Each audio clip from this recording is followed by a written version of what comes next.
Yo. What's going on, y'all? Look, see, I said no technical issues, and here I go. Hold on one second.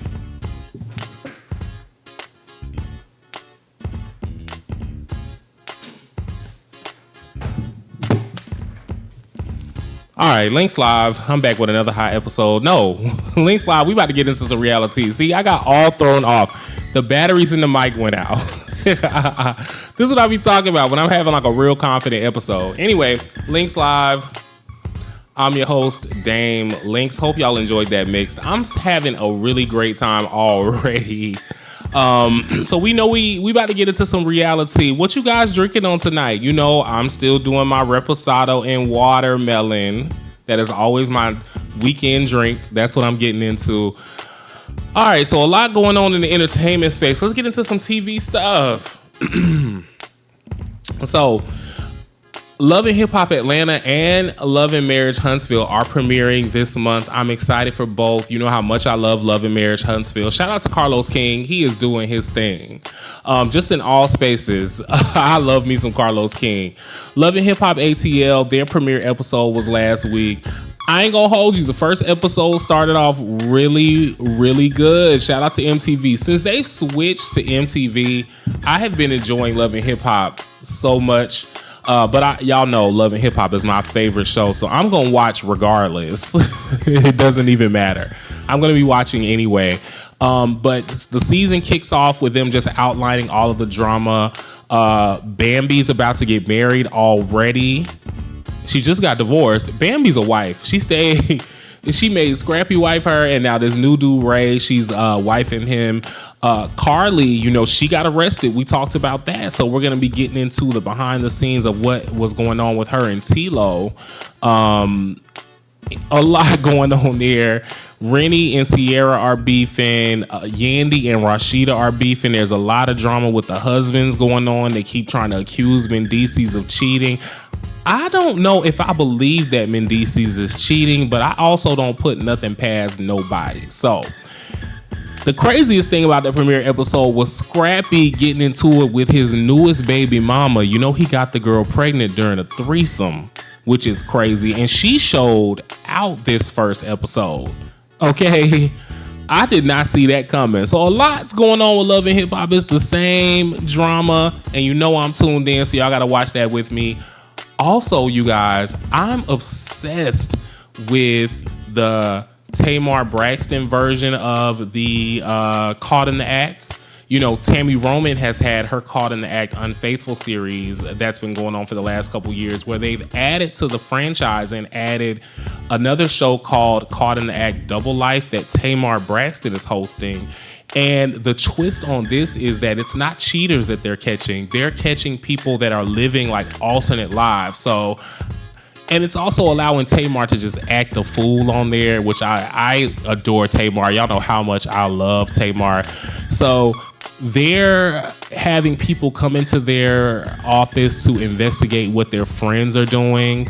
Like there was one guy whose half-brother found out that his half-brother is a vampire. There was another set of girls that were trying to find out what was going on with their older sister, and they ended up uncovering that their older sister was actually their mother. She had them at like 15. And then don't get me started on my favorite episode, the one guy that was walking around on crutches pulling scams for... He would go get all these jobs and like find ways to sue them and keep turning licks. And he was telling his girlfriend that he was injured, and they literally caught him playing basketball. He threw the crutches down and started playing basketball. The show was hilarious. I love it. And then when Tamar steps in the mix, she get into sister girl mode. Very great TV. Very, very great TV. So shout out to them. All right, Real Housewives of Atlanta. So Real Housewives of Atlanta, I ain't gonna hold you. The season 16 has been a really great rebirth to the franchise. I have just enjoyed it. As the season closes, we've ended with a lot of drama, and the reunion airs tonight, which I can't wait to watch that. You know, I like it. You know, so let's just get into a little bit of the drama. As the season closes, we've seen Britt and Kelly fall out over glam. One of the pettiest things to fall out over. So here's what's going on with that. Apparently, Kelly allowed Britt to use her stylist and her team and all those things like that. And then Kelly got jealous because they were styling Britt. First of all, let me just say this. Britt Eady is a baddie, okay? No matter what Britt puts on, she looks amazing. So Kelly was a little jealous because her style team was styling Britt a lot better than they were styling Kelly. And I'm sorry, it's like apples to oranges there because Kelly, she's, you know, really short. She's petite. She's cute. Britt is tall. She's got body. She's got face. She looks good in anything. So the whole fallout over that to me was very petty. And actually, the last few episodes of the season really changed my opinion about Britt Eady. Britt Eady really fumbled her season, and it made me even more disappointed that she did not show up to the reunion because she was shaping up to have a very iconic rookie season, much like Monica from Salt Lake City. You know, Monica was the girl that came in and shook things up in Salt Lake City, and then she ended up working for like the gossip blog that was reporting tea about those girls. Well, Britt Eady, you got to think about it. She got Kenya Moore fired. She looks amazing. She's everything a housewife should be. She got into it with a lot of the girls on the season. Even the fallout with Kelly and the fallout with Shamia, I am on her side with both of those things. I feel like Britt Eady just really fumbled her season. When she walked into Porsha's event looking amazing and had that back and forth thing going on with Kelly, I'm sorry. She won me over. So I'm really disappointed that she didn't show up to the reunion looking amazing and do what she needed to do and came back for a really great season. But I also kind of feel like Britt just didn't like the outcome of what was going on with the show. And I can understand it. If you're new to this whole reality thing and you're not really ready for what it takes to be on the show, I can see it being a lot. So, you know, we all know Angela Oakley is the VIP for me. She's my favorite newbie. She might be one of my favorite housewives of the new era. Of just the new era with the Candaces and, you know, the Salt Lake City girls. Angela Oakley did an amazing job. Now, on the finale episode, I'm still left a little bit confused with this whole thing of the guy accusing Charles of cheating and then saying that Phaedra put him up to it. I don't know if I believe that. I genuinely don't know if I believe that because I just don't understand why Phaedra would do that. And it just seemed like an easy target. So that whole finale episode had a lot going on. But I think that's what ends up making it a great season because we have so many questions that we don't have answers to. So shout out to season 16 of Real Housewives of Atlanta. I enjoyed the season. Okay, let me know what you guys think. I know you guys like to hate on everything, but you can't deny Real Housewives of Atlanta was good this season. It's much better than Basketball Wives this season, which is a lot going on there. And I don't even want to touch on that right now. We might talk about Basketball Wives on the next episode, but not tonight. I'm not doing it. All right, so they did drop the reunion looks for the reunion episode, which airs tonight. The ladies wore yellow. Everybody looks pretty good. Porsha, of course, is my favorite. I mean, here's the thing. Porsha can do no wrong. I'm here for Porsha this season. The whole Porsha-Shamia beef, I think that Shamia is the issue when it comes to that. I don't think Porsha wanted to have an issue with Shamia, and I think that Porsha created it, and it just escalated from there. But anyway, back to the reunion looks. Porsha looks great. Phaedra looks good body-wise. I don't know why she did that head wrap thing. I like that Angela kept it very simple. I really like Shamia's look for the first time because I don't like the way Shamia dresses at all. Okay, so interested to see what happens with the reunion. It's going to be 3 parts. We're tuned in, so make sure you guys tune in so we can talk about it. Also, shout out to Porsha Williams for her People magazine cover. She's channeling Angela Bassett on the cover. You know, Porsha just finalized her divorce from Simon. She got out with the $40K a month and the house. I just don't know how Simon's going to be able or be forced to even, you know, pay any of that stuff because he's not even in the country anymore. So how would he even be obligated to do it unless he's trying to come back? So, I don't know. Anyway, Real Housewives of Atlanta, let me know what you guys are thinking about it this season. Nelly and Ashanti's reality show has premiered on Peacock, which has everybody talking. I haven't tuned into the show yet, surprisingly, because I just haven't had time. I love Ashanti a lot, and I actually like Ashanti and Nelly back together. And when they got back together, I knew that they were going to have a baby. So the whole show is centered around their newborn, and they're newly married and things like that. I've seen everybody buzzing about Nelly not wanting to change diapers, and I'm sorry, I have to agree with them. I'm not changing diapers either. And if I can afford to have a nanny, we will definitely have a nanny changing the diapers. I just can't do those type of things. I'm very squeamish. But that's probably why I don't want to fool with nobody kids either. I'm gonna just go ahead and be honest about that.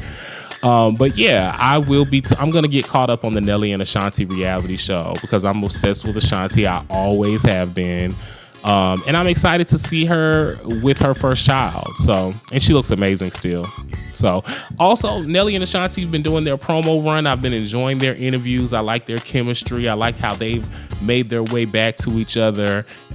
They seem happy. So I support it.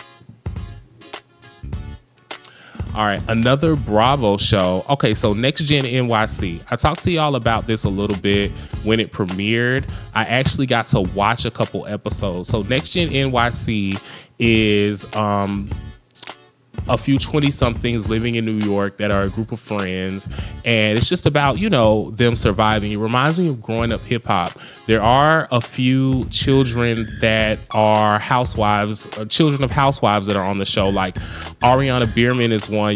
She's Kim Zolciak's youngest daughter, her younger daughter, before Croy. She's moved to New York with her boyfriend, and it's interesting to see what's going on with Ariana because of all of the chaos that's been going on with Kim and Croy in their divorce. Apparently Kim been asking her for money. A lot going on there. Riley is on there. Riley is Kandi Burruss's daughter. I'm enjoying seeing Riley on the show. I like how she's handling herself. I think she's a good fit for what's going on, and we're getting to know Riley because, we saw her grow up. We've seen Riley since she was really, really little. To see her in her 20s navigating New York with this group of friends is very interesting. There was a situation that went on where they tried to pin her as the aggressive black woman. That was a really emotional scene for me. I have a soft spot for Riley because she reminds me so much of my real little sister, just her mannerisms, her look, her story, everything like that. So I have a little soft spot for Riley, but I like how Riley handled herself when she was speaking about those microaggressions and things like that. So just a real interesting group. Brooks Marks is on there as well. He is the he's the son of Meredith Marks from Real Housewives of Salt Lake City. Ava Dash is on there, Damon Dash's daughter. You know how much I love me some Damon Dash. And then a couple of other kids are on there. Oh, Gia Giudice is on there. Teresa from Real Housewives of New Jersey. Her oldest daughter is on there as well. So I think it's a cool show to watch. Like I said, I was obsessed with growing up hip hop, so this kind of goes in line with that. I think I just like to know what celebrity kids are doing and how they navigate stuff. So I've got to finish the season. We're going to be finishing NEXTGen NYC, but they're doing just a really great job so far. Let me know what you guys think. Now, last up, this right here shocked me because y'all know how much I with Tyler Perry. I love Tyler Perry.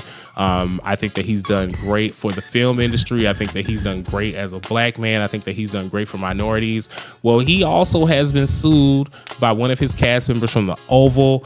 He is in the middle of battling a $260 million lawsuit? Yeah, $260 million lawsuit.